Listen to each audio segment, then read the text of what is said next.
సంస్కృతి సంప్రదాయాల ప్రభావం నుంచి పూర్తిగా బయటపడటం మనకు అసాధ్యం. భూమి మీద ఉన్నంత వరకు గురుత్వాకర్షణను తప్పించుకోవటం ఎలా సాధ్యమవుదో సంస్కృతి విషయంలోనూ మన పరిస్థితి అంతే. మనల్ని బంధించేది గురుత్వాకర్షణ శక్తి అని గుర్తించిన తర్వాతే దాన్ని అధిగమించే నియమాలను కనిపెట్టి అంతరిక్ష విన్యాసాలను చేయగలుగుతున్నాం, ఆకాశ ప్రయాణాలను సాధించగలుగుతున్నాం.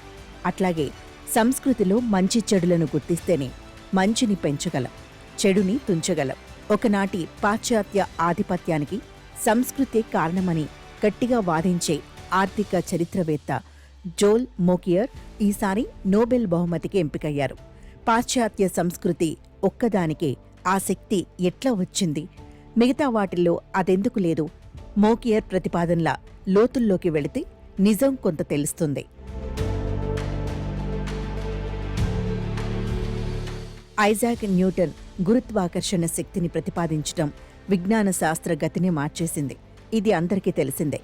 న్యూటన్ ముందు తర్వాత ఎందరో మహామహులు తమ ప్రయోగాలు పరిశీలనలో ఆధారంగా విశ్వం స్వరూప స్వభావాలను వర్ణించి మన ఆలోచనల్లో సమూల మార్పులు తెచ్చారు.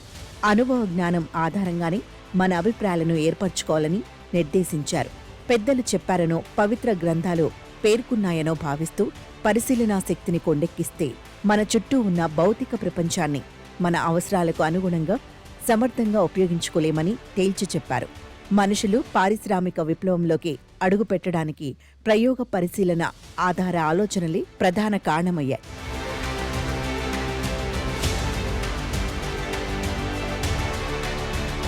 మరి ఈ ఆలోచనలు యూరప్లోనే పరిపక్వతను పొంది అక్కడే పారిశ్రామిక విప్లవానికి ఎందుకు దారితీశాయి?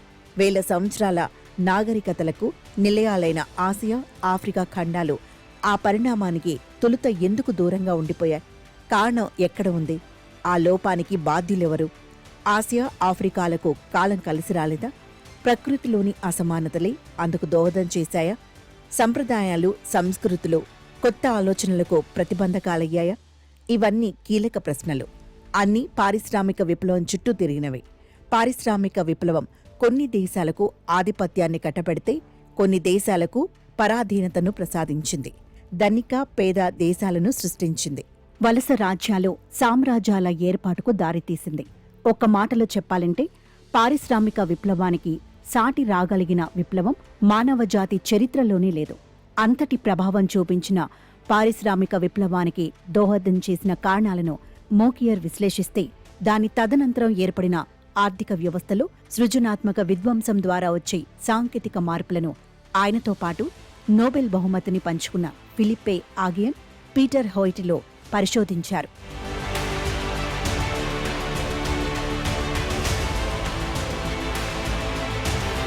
మనం సంస్కృతి అనే పదాన్ని తరచూ చాలా పరిమిత అర్థంలో వాడతాం. సామాజిక శాస్త్రాల్లో దానికి చాలా విస్తృత అర్థముంది. సంప్రదాయాలు, పూజలు, ఆరాధన పద్ధతులు, కుటుంబ సంబంధాలు, మంచి చెడులు, ధర్మాధర్మాలు, నైతిక ప్రవర్తనలు, బాధ్యతలు లాంటివన్నీ సంస్కృతిలో భాగమే. కానీ వీటన్నింటికంటే మించింది వివేచన శక్తి, హేతుబద్ధంగా ఆలోచించగలిగే తత్వం.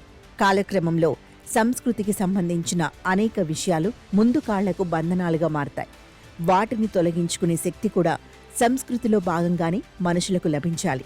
అలా లభించాలంటే వివేచన శక్తి, హేతుబద్ధ ఆలోచనలకు సంస్కృతిలో ప్రాధాన్యత ఏర్పడాలి. ముఖ్యంగా సమాజంలో పైమెట్టులో ఉన్న వర్గాలు సంస్కృతిలో ఆ మేరకు సంస్కరణలకు మార్గాలు తెరవాలి. అట్లా యూరప్లో కొత్త ఆలోచనలకు ద్వారాలు తెరవబట్టే పారిశ్రామిక విప్లవం సాధ్యమైందని జోల్ మోకియర్ ప్రతిపాదించారు.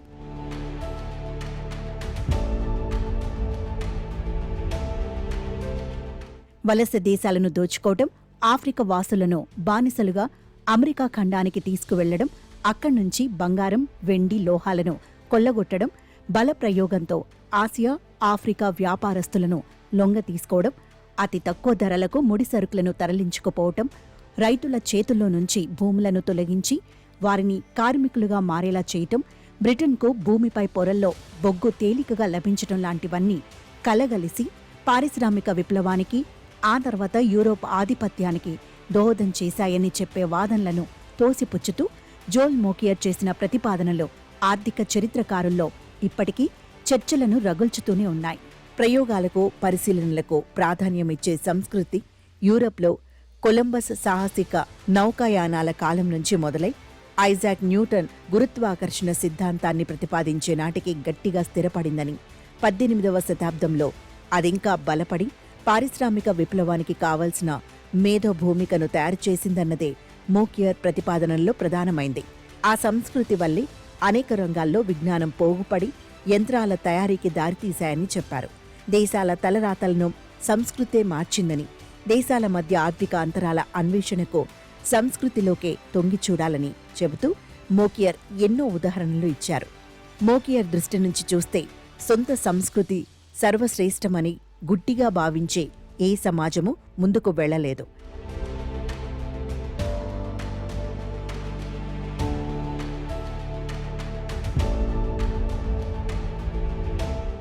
మోకియర్ ప్రతిపాదనలతో 100కి 100 పాళ్లు ఏకీభవించటం కష్టమైనా చాలా దేశాల్లో జాతీయ సంస్కృతి పేరుతో భిన్నాభిప్రాయాలను కాలరాస్తున్న నేపథ్యంలో సంస్కృతిలోని లోపాలను ఎత్తిచూపే వారిని దేశ వ్యతిరేకులుగా ముద్రవేస్తున్న కాలంలో సంస్కృతిలోని మంచి చెడులను చర్చించుకోవటానికి మళ్లీ అవి ఒక సందర్భాన్ని ఇచ్చాయి.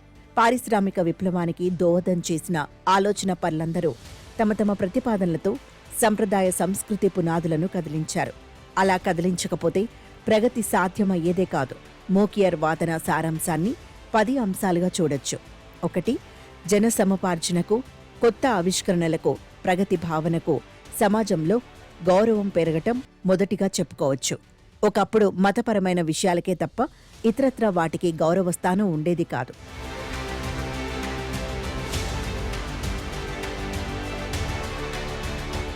1500 నుంచి 1800 మధ్యకాలంలో శాస్త్రవేత్తలు, ఇంజనీర్లు, ఆలోచనపరులు సరిహద్దులను చెరిపివేసి అన్నిటినీ ఇచ్చిపుచ్చుకున్నారు. దీన్ని సరిహద్దులను దాటిన మేధగా పిలిచేవారు. ప్రకృతిని అర్థం చేసుకోవటం ద్వారా జీవితంలో మెరుగుపడుతుందనే భావనను బలంగా వ్యాప్తి చేశారు. 3. రాజకీయ, న్యాయ, నైతిక అంశాలపై కొత్త ఆలోచనలు రేకెత్తిస్తూనే ఉపయోగకర జ్ఞానానికి ఎక్కువ ప్రాధాన్యం ఇచ్చారు.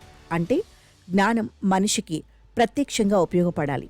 అతని జీవన పరిస్థితిని మెరుగుపరచడమే దాని పరమార్థం కావాలి. 4. జ్ఞానం అనేది నిరంతరం విస్తరించేదిగాను, ప్రగతికి దోహదం చేసేదిగాను పేర్కొంటూ భవిష్యత్తు మరింత అభివృద్ధిదాయకమన్న ఆశను పెంపొందించాలి.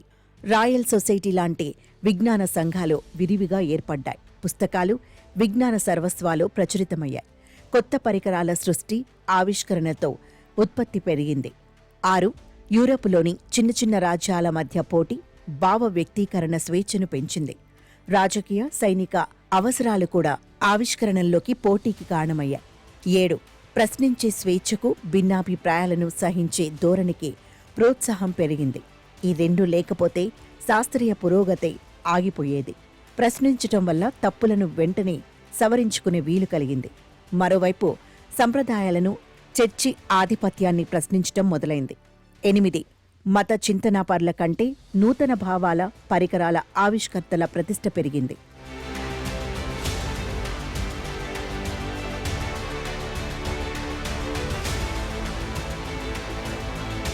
9. జ్ఞానం, సాంకేతికత, ఉత్పత్తి పరస్పరం ప్రభావితమై సంపద పెరగటానికి కారణమైంది. పెరిగిన సంపదతో విద్యారంగంలోకి వచ్చేవారి సంఖ్య ఎక్కువైంది. పెరిగిన విద్యాధికులతో జ్ఞానం మరింత విస్తృతమైంది. జ్ఞానం ఒక స్థాయికి చేరుకొని ఆగిపోకుండా నిరంతరం విస్తృతమయ్యే ప్రవాహంలా మారింది. 10. పారిశ్రామిక విప్లవానికి ఆర్థిక అంశాలు తీవ్రంగా ప్రభావితం చేసినా దానికి దోహదం చేసింది మాత్రం సాంస్కృతిక రంగంలో వచ్చిన విప్లవమే. మోకియర్ కంటే ముందు కూడా సంస్కృతి ప్రాధాన్యం గురించి చెప్పిన వారు ఉన్నారు. ఆధునిక సామాజిక శాస్త్రానికి మూల పురుషుడిగా భావించే మాక్స్ వెబర్ 1905లోనే ప్రొటెస్టెంట్ నైతికత పేరుతో దాన్ని వివరించారు. కఠిన శ్రమ, క్రమశిక్షణ, పొదుపు, నిజాయితీ, ఆత్మ నియంత్రణ, సమయపాలన, క్రమబద్ధ జీవితం అనేవి ఆ నైతికతలో భాగమని, ఇవన్నీ ఆధునిక క్యాపిటలిస్ట్ ఆర్థిక వ్యవస్థకు ప్రాణాధారాలని వెబర్ సూత్రీకరించారు. ఇవేమీ ఇస్లాం, హిందూ మతాల్లో అంత ప్రముఖంగా లేవని కూడా వెబర్ విమర్శించారు.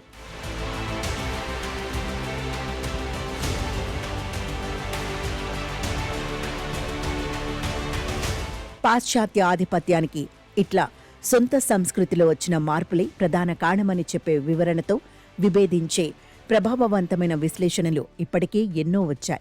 కానీ ఎన్ని ఇతర కారణాలను చెప్పుకున్నా వైజ్ఞానిక రంగంలో పాశ్చాత్య దేశాల్లో వచ్చిన మార్పుల ప్రభావాన్ని కాదనలేం.